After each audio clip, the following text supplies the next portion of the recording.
levante a voz. Então o doutor Daniel está aqui conosco, né? Já chegando perto aí de um mês, já aproximando aí, não é isso? Doutor Daniel Galvão, odontologia especializada ali na rua Armando Tavares. Doutor Daniel, da avaliação inicial aí que o senhor faz deste primeiro mês praticamente. Bom dia, Léo. Bom dia, ouvintes da Rádio Indaiá. A gente está próximo de completar um mês de inauguração da clínica, né? Uma clínica que quer se tornar referência na cidade, na região, em odontologia, e na área que é a minha área que eu exerço, que é a área de cirurgia bucomaxilofacial. A gente faz uma leitura que a clínica, a gente tem um sonho, né? Era um sonho abrir essa clínica, era uma vontade muito grande abrir essa clínica e tornar ela uma referência. A gente está assim, tendo uma boa demanda de fluxo de pacientes, a gente está tendo uma procura muito grande na cidade, e eu acho que a gente cada dia mais, cada dia produzir mais, cada dia trabalhar mais para que ela se torne cada vez mais procurada, né? Para que ela se torne cada vez mais referência na cidade. Doutor, falando desse período aí de fim de ano, infelizmente muita gente dirigindo alcoolizado. Eu não sei se eu tenho notado também no seu trabalho lá no próprio hospital regional ou aqui na Daniel Galvão, tem aumento dessa situação, ou período de festa, seja lá o que for, porque cresceu muito o número de veículos, principalmente moto, né? Moto tem muito aquela coisa do para-brisa ser a própria pessoa. Zona rural o pessoal anda sem capacete, sem fiscalização nenhuma. Como é que está essa questão da demanda por cirurgias quando a pessoa sofre um impacto ali na cabeça, no rosto, no caso na sua área? Olha, Léo, a gente, por aumentar o fluxo de veículos nesse período, né, nas estradas, né, nas cidades, aumentar a ingesta de bebidas alcoólicas também nesse período e direção juntos, a gente tem um aumento muito grande do número de traumas, né? Não só traumas na região da face, como traumas pelo corpo, né? A gente tem tido um aumento muito grande nesse período de final de ano lá no Hospital Regional, da nossa procura, não só no Hospital Regional, como nos outros serviços que a gente trabalha também, na procura pelos traumas, né? Pessoas com fraturas em face, traumas em face. Esses dias mesmo a gente atendeu lá no Regional uma criança menor de idade, 13 anos de idade, vítima de fratura de face, por andar de moto, dirigindo a moto na zona rural, 13 anos de idade, sem capacete. Isso é algo muito comum lá no Hospital Regional. Às vezes o pessoal, além de não ter a coordenação necessária e ideal, ainda tem aquela questão de não ter noção do limite, né? O impacto acaba... Por nossas leis de trânsito, né? A criança, menor de idade não pode estar dirigindo uma moto sozinho nenhuma, né? E sem capacete, né? O que é pior. Eu acho que uma criança ainda não tem maturidade. Um jovem de 13 anos de idade não tem maturidade ainda para estar andando com um veículo, né? Que pode se tornar uma arma para ele e para as outras pessoas. Nesses acidentes, doutor, o trauma maior, assim, o que é que danifica mais? A arcada? São os próprios dentes? Quando é que fica mais complicado o trabalho do bucomaxilo, no seu caso? Léo, o que a gente atua mais não é nem nas arcadas, na parte dentária, né? O que a gente atua mais lá no hospital são as fraturas faciais mesmo. Certo. Fratura nos ossos da face, do frontal ao ióide, né? O ióide é um osso abaixo da mandíbula.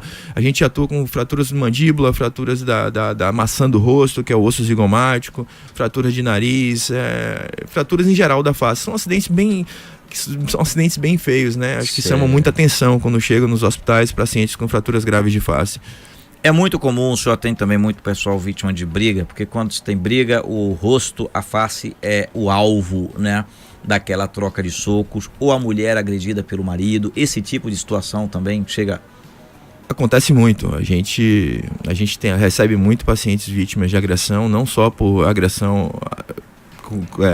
como é que eu posso dizer, socos, pontapés, mas também agressões com objetos contundentes, pauladas, com objetos cortantes, facão, armas de fogo também, todo esse tipo de traumas que recebemos lá no hospital e na nossa clínica também.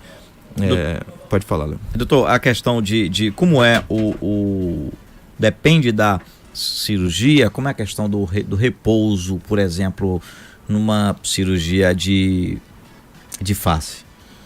Assim, o repouso é um repouso de qualquer outro procedimento cirúrgico. Claro que tem as nossas restrições. Influencia muito a alimentação. Isso. A gente, um edema, geralmente na face, é um edema maior do que em outras cirurgias, por a face ter um maior fluxo de sangue, né? A gente tem um edema maior. O que influencia mais foi o que você falou, a alimentação. O paciente deixa de se alimentar por um período que chega até 90 dias. A alimentação que eu falo, claro que ele não deixa de se alimentar, mas a alimentação mais restrita, né? Alimentação pastosa e líquida e durante um período de 90 dias até a consolidação. O que eu digo para os meus pacientes é o seguinte: quando você fratura uma perna, um braço, você não pode pisar com aquela perna, né? Na hora que você tem uma fratura. Quando você tem uma fratura na face, a restrição é mastigar, morder, porque é o esforço que você exerce na mandíbula, nos ossos da face. É isso que acontece. Como é que é o processo de anestesia?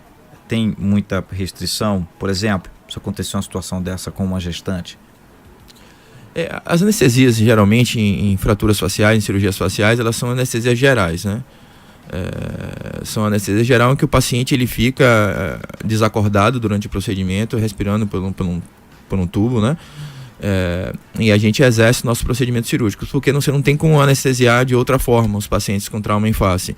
A questão das gestantes a gente tem restrições sim por anestesia. A gente pode causar efeitos adversos, teratogênicos, que a gente chama para os fetos, né? Então a gente evita fazer cirurgias em gestante, ao menos que for uma cirurgia emergencial ou uma cirurgia em último caso, assim, que o paciente necessite muito, seja muito emergencial o procedimento. Tem algumas pessoas, alguns podem nascer com ou alguma deformidade ou algum detalhe, por exemplo, o queixo muito alongado, que pode trazer algum prejuízo no futuro, né? Quando é que as pessoas devem ficar atentas e a partir de que idade, mais ou menos, é possível corrigir isso?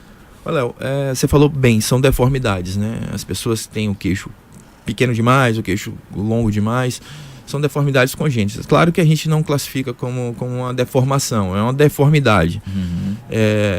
A gente tem que ficar atento a isso quando a gente alcança a maturação no crescimento ósseo, né? Ou seja, você parou de crescer. Mulheres diferentes de homens, né? Homens geralmente crescem um pouco mais, até os 21 anos. Até os 21. Mulheres mais cedo um pouco, até os 16, 17 anos, alcançam a maturidade de crescimento mais cedo do que os homens. Então a gente deve observar isso. A gente só pode fazer esses procedimentos cirúrgicos após atingir o crescimento ósseo, para poder corrigir esses problemas. E a gente realiza esse tipo de cirurgia aqui na região, sim. Nós somos os únicos a realizar esse tipo de cirurgia aqui na região. São cirurgias bem delicadas, são cirurgias muito complexas, mas nós realizamos aqui na região esse tipo de cirurgia, que a gente chama as cirurgias ortognáticas, né? Uhum. São cirurgias de correção dos maxilares, problemas congênitos, problemas de nascimento desses pacientes. Quando diferenciar, assim, quando a situação... Tem gente que quer por estética, evidentemente que o senhor vai atender também. E tem situação que não envolve só a questão da estética. Quando é que tem que corrigir? Qual o prejuízo, por exemplo, pode trazer no futuro para alguma criança ou um adolescente que apresentou aquela deformidade? Existem inúmeros... Aquele queixo quadrado, alongado, seja lá. Existem inúmeros prejuízos funcionais. Mas eu acho que o maior prejuízo para esse tipo de deformidades é o prejuízo psicológico que esses pacientes sofrem, né?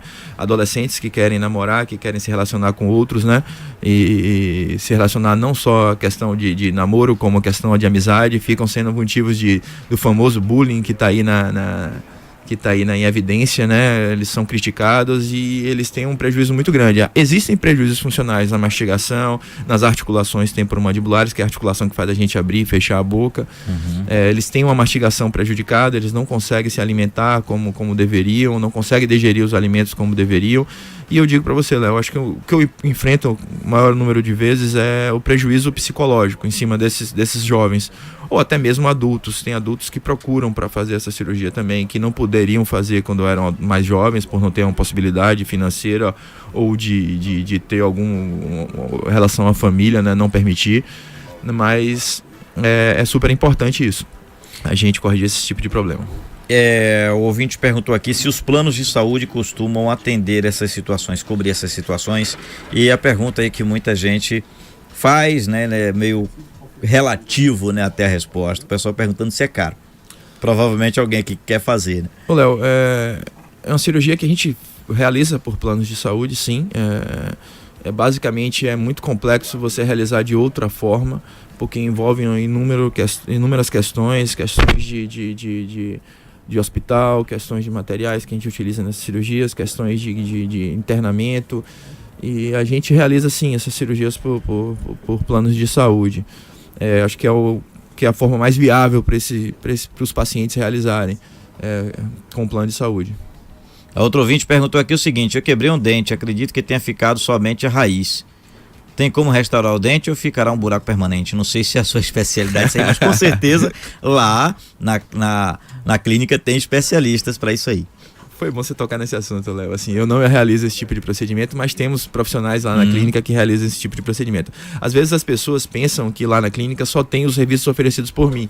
Não, a gente tem os serviços diversos oferecidos na odontologia, como esse tipo de tratamento, pacientes que quebram dentes, pacientes que querem corrigir em relação a próteses, restaurações estéticas, N tipos de procedimentos dentro da área da odontologia. Realizamos todos eles. Não sei qual é o caso dessa pessoa aqui, mas perguntou qual é, mas ela teria que explicar a situação dela. Dentista, bucomaxilo ou ortodontista, qual vale mais a pena? Eu não sei. Não sei se acho que é a situação. Eu acho, Léo, que ela sei mais ou menos o que ela quer dizer. Assim, geralmente os pacientes, quando tem essas deformidades que você citou, eles ficam na encruzilhada. Se vão só aparelho ortodôntico ou precisa fazer a cirurgia. Isso. Talvez seja isso. Os tratamentos ortodônticos nunca corrigem esses problemas. Os problemas não são dentários. Os problemas são ósseos. São nos ossos da face. O que o aparelho ortodôntico pode fazer? Ele pode deixar você com a mordida mais satisfatória, mas o seu problema facial de deformidade estético que você se queixa tanto, ele não vai corrigir. Você pode até dar uma melhorada, que a gente chama de maquiagem ortodôntica nos dentes, mas resolver o problema 100% eu acho muito difícil com ortodontia. A gente faz um tratamento em conjunto, ortodontia e cirurgia bucomaxilofacial, que é a minha especialidade. Muito bem, então, doutor, o nosso agradecimento, né? Em breve nós vamos fazer a entrevista lá, né, ao vivo. Fique à vontade lá com os outros profissionais também, para a gente trazer sempre suas dicas, trazer a sua participação aqui no nosso programa, tirando as dúvidas aí do pessoal, né? E também o pessoal pode ir lá para conhecer ali na rua Armando Tavares, número 68, ali na mesma rua da Urmec, né? Tem todo o pessoal ali. Então, doutor Daniel Galvão, odontologia especializada, já completando aí, aproximando aí, completar um mês, né? Parabéns aí a toda a equipe. Doutor, muito obrigado. Espaço aberto aí. Léo, inclusive, antes de fechar a entrevista, nossa amiga Jaque, né, lá da boate do Privilégio, parabenizando pela entrevista e procurando saber, além do senhor, quais os outros especialistas, né, e plano médico, e que, inclusive, tem passado ali na conhecida rua Armando Tavares e gostando da estrutura da clínica. Eu queria dar um beijão enorme a Jaque, que é uma colaboradora, que é uma amiga, que é uma pessoa que me ajuda bastante. A gente tem outros profissionais, como eu falei, nós temos a doutora Marília Peixoto, que atende na parte de prótese e a parte de canais, que é endodontia. Nós temos o doutor Magno Tourinho, que atende na parte de prótese e implantes dentários também. Nós temos o Dr. Daniel Ramos, que atende na parte de prótese, estética dentária. Nós temos o Dr. Guilherme Sandi, que atende na parte de estética orofacial e clínica também geral. Eu queria agradecer a você, Léo, pela oportunidade de estar aqui falando com todos os ouvintes que você tem. Queria agradecer a Tino, queria agradecer a todos da Rádio Andaiá e deixar um abraço a todos, que a clínica lá está de portas abertas para receber todos com todo carinho e todo respeito. Levante a voz.